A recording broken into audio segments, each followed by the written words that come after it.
31 семинар, 17 тренингов, 8 мастер-классов и 4 спектакля. Скучать не придется. А уроки Навруза известны за пределами России. Многие спектакли, поставленные в городах, откуда приехали гости форума, уже имеют международный резонанс. Это следствие тех уроков, полученных в Казани. У всех общие проблемы, по большому счету, тюркская группа языковая, чуть больше. Например, приезжают буряты в этом году, калмыки, марийцы, удмурты. Почему нет?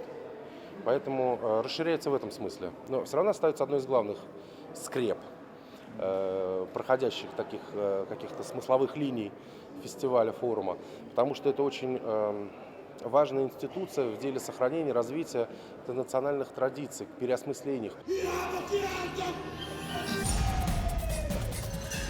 Венгерская новая волна, а также работа нашего земляка Айдара Забарова, ученика известного мастера сцены Сергея Женовача, станут соседями. Основной темой форума станет вопрос театральной педагогики, актерского мастерства и режиссуры. Поговорят о специфике театра кукол, итальянских масках и пластических импровизациях. Без смены мышления ни в театре, ни в промышленности, ни в экономике мы не сможем перейти действительно в 21 век. А педагогика еще остается на веке 20.